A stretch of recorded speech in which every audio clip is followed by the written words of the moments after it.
Baron Davis will always be remembered as the leader of the first 8-seeded team to eliminate a number 1 in a 7-game playoff series. The Golden State Warriors have pulled off the greatest upset in the history of the NBA playoffs. He made the We Believe Warriors one of the most beloved teams in NBA history. But Davis's story goes a lot deeper than that. He was a multiple-time All-Star and a former All-NBA player. One of the most explosive point guards to ever play the game, whose career was cut short by one injury after another. He's a true NBA what-if story. But Baron Davis's life after basketball is even more interesting than his 13-year NBA career.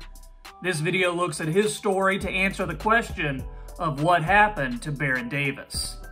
Hey, it's Troy. Hit subscribe and turn on notification bells. Also, leave a like while you're here. It really helps in supporting the channel. You guys have told me that you really enjoy player profile types of videos. So I hope you like this one. I'm going to tell you what happened to Baron Davis. Baron Davis grew up in South Central Los Angeles and was raised by his grandparents.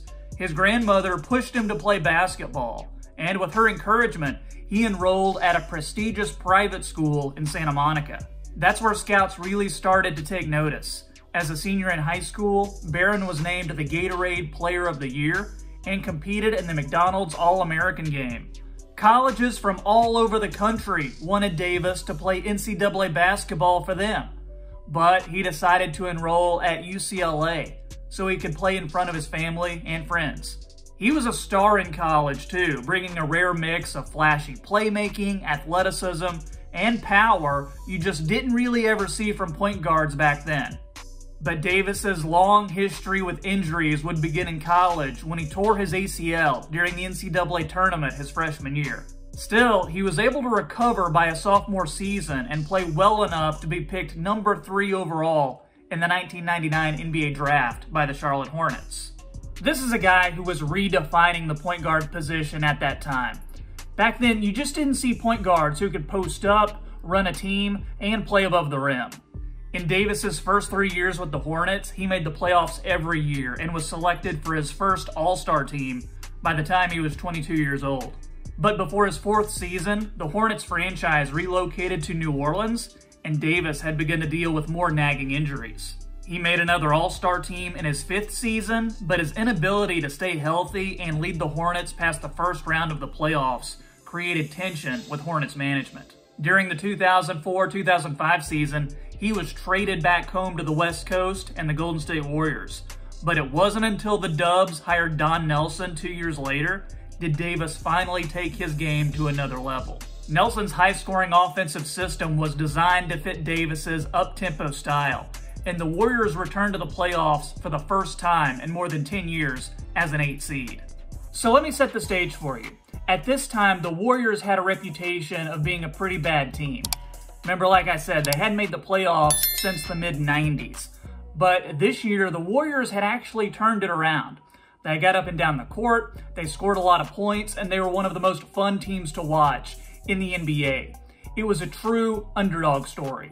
So the Warriors got into the playoffs as an 8 seed, but their matchup was against the Dallas Mavericks, who'd won 67 games that year and were led by Dirk Nowitzki, who was about to win the MVP award. History was not in the Warriors' favor, but then something happened that had never been done before. Behind Davis averaging 25 points per game, the Warriors actually defeated the Mavericks in 6, making them the first number 8 seed to beat a number 1 seed since the NBA changed the first round from a 5-game series to a 7-game series format. In the next round of the playoffs, Davis and the Warriors would lose to the Utah Jazz, but the series did bring one of the most defining moments of Davis's career when he scored a vicious slam over Kirilenko. With him scoring, but then also it opened up. Hello. One of the best in-game dunks of all time.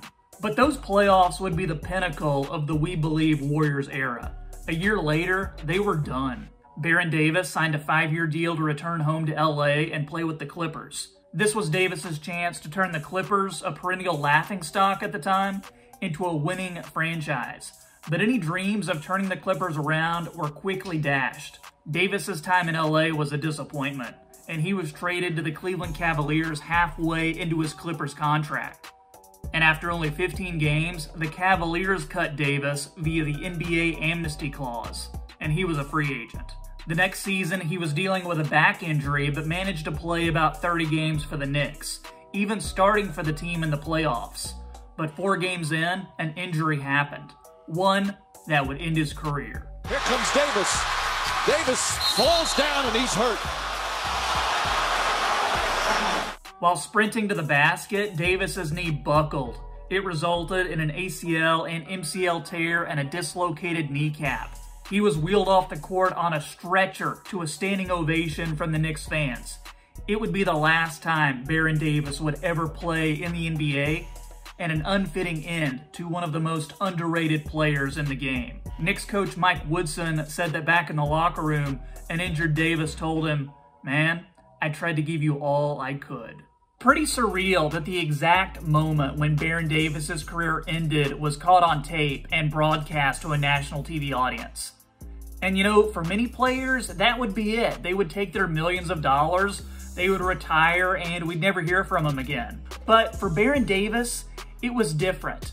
He used this time to reinvent himself from an NBA player to an entrepreneur.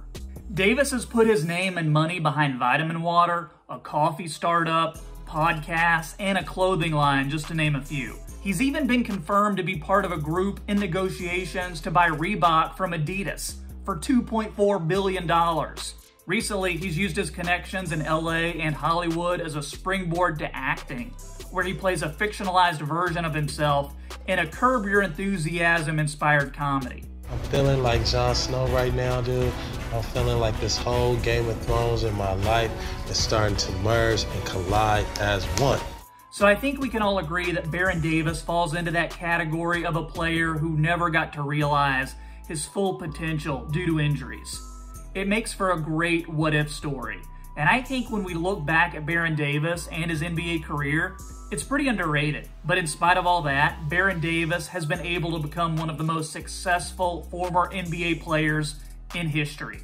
In a league where so many players end up going broke because they're given so much money at a young age, Davis was able to make a name for himself in retirement and use his status to help those coming up behind him. Super inspirational story. Hope you enjoyed today's video. If you'd like to see more player profile stories, make sure to let me know in the comments who you want me to do a video on next. If it's your first time here, make sure you are subscribed to this channel so you never miss another NBA video. I'm Troy, thanks for watching, and I'll see you next time.